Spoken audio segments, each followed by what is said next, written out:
శ్రీరామాంజకునకు చేతు నమస్సు. విశ్వావస ఉగాది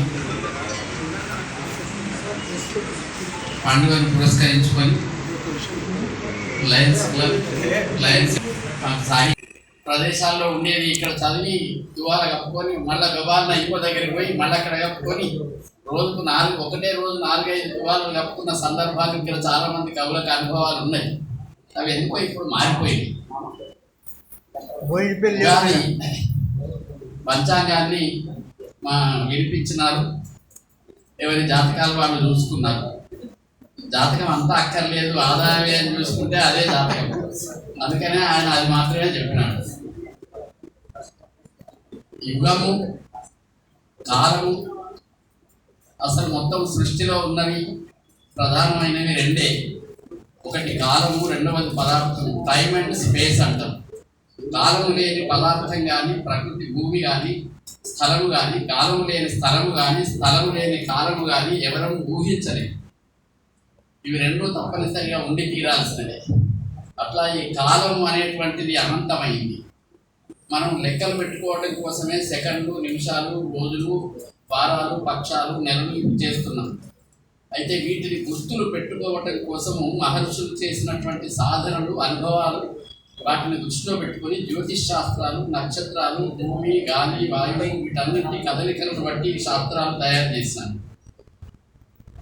మనకు అన్నింటికంటే ప్రధానమైనది గొప్ప గురువు ఏమిటి అంటే ప్రకృతి మాత్రమే. ప్రకృతే మనకు అన్ని చెప్తూ ఉంటుంది. ఇప్పుడు ఇది జరుగుతుంది, ఇప్పుడు ఇది జరుగుతుంది అని. ప్రకృతి నుంచే మనం లౌకికమైన జీవితాన్ని, తాత్వికమైన రహస్యాలను శోధించుకోవటానికి అది ఉపయోగపడుతుంది. ఈ ప్రకృతిలో వచ్చే మార్పులను బట్టే పండుగలు చేసుకుంటాము. ఇవాళ ఉగాది పండుగ మనం చాంద్రమానం ప్రకారం, సూర్యమానం తమిళులు సూర్యమానం ప్రకారం చేసుకుంటారు. ధనుర్మాసం అని చేస్తారు. ధనుర్మాసం అనే పేరు మన తెలుగు మాసాలలో లేదు. అది తమిళంలో వాళ్ళు పెట్టుకున్న ఒక నెల పేరు ధనుర్మాసం. అని రాసులను బట్టి పెట్టుకుంటారు. అక్కడ సూర్యమానం ఉంటుంది, ఇక్కడ చంద్రమానం. ఇప్పుడు ఇవాళ చైత్రమాసము, వసంత ఋతువు వారు చెప్పినారు. నిన్నటి దాకా వాడిపోయిన తీగలు, నోడులైన చెట్లు ఇవాళ కొత్త చివుళ్ళు, కొత్త పువ్వులు, కొత్త వికాసం వస్తుంది.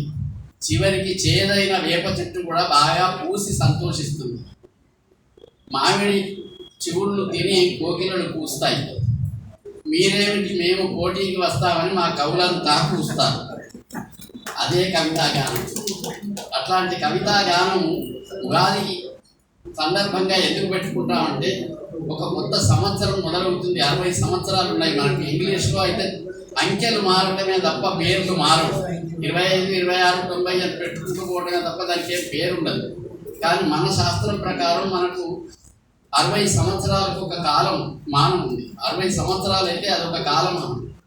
ఇట్లాంటి 60 సంవత్సరాలు అన్నీ కొన్ని తిరిగినట్లయితే ఒక యుగం అవుతుంది.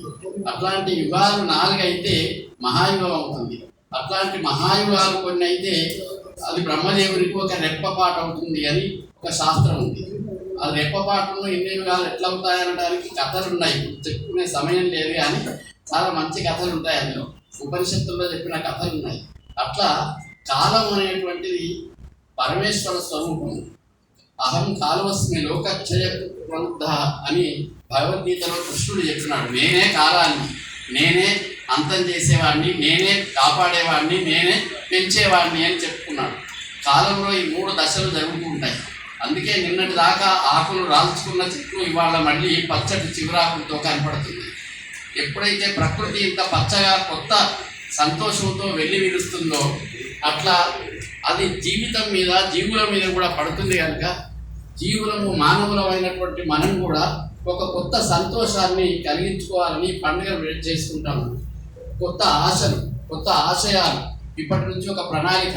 వాళ్ళు చెప్పినారు వాళ్ళ ఆదాయ వ్యయాన్ని బట్టి రేపటి నుంచి మన ప్రణాళిక ఉంటుంది. ఏమి ఖర్చులు పెట్టుకోవాలి, ఏమి ఖర్చులు పెట్టుకోవద్దు, ఏమవుతుంది అని. అట్లే మనం మాట్లాడే మాటలో కూడా కొన్ని మార్పులు వస్తాయి. రాజపూజ్యాలు, అవమానాలు అని ఉన్నాయి. అంటే మనం కొంచెం జాగ్రత్తగా ఉండాలి. మనకు అవమానాలు ఎక్కువ అని పంచాంగంలో చెప్పినారంటే కొంచెం మాట్లాడేటప్పుడు జాగ్రత్తగా ఉండాలి. అవమానాలు ఎక్కువ వస్తాయి అంటే మాటలతోటే ఎక్కువ వస్తాయి, మిగతా వాటితో తక్కువ వస్తాయి. నేను ఇప్పుడు మిమ్మల్ని ఏమన్నా తిట్టినా అనుకోండి, మీరు అందరూ పాటుకుపోయో కొందరు లేచి నిలబడో ఇప్పుడు నన్ను తిట్టనే తిడతారు. అందుకని అవమానం అనేది జరగకుండా ఉండాలంటే మంచి మాటలు రావాలి, మంచి ఆశయాలు ఉండాలి, మంచి మాటలు ఉండాలి. ఇవి మనం ఇవాళ నుంచి ప్రారంభం చేసుకోవాలి. ఇది మొదటి రోజు కనుక మొదటి రోజు నుంచి ఒక కొత్త ఉత్సాహాన్ని, ఒక కొత్త చైతన్యాన్ని, ఒక కొత్త నమ్మకాన్ని మనం పెంచుకోవాలి. దానికోసము ఒకరం కాదు, అనేక మంది రకరకాల భావుకులు ఉన్నారు, భావించిన వాళ్ళు ఉన్నారు, దర్శించిన వాళ్ళు ఉన్నారు, ఇట్లా ప్రకృతిని దర్శించిన వాళ్ళు ఉన్నారు, సమాజాన్ని దర్శించిన వాళ్ళు ఉన్నారు. వీళ్ళందరూ వాళ్ళకు ఉన్నటువంటి భావాలను ఇక్కడ కవిత్వాలుగా వెలయిస్తారు. ఈ కవిత్వాలలో వాళ్ళ అనుభవాలను చెప్పడంతో పాటు గతాన్ని నెమరు వేసుకోవటం, ఆగతాన్ని ఒకసారి ఆశించటం అనే అంశాలు కూడా ఉంటాయి. అట్లా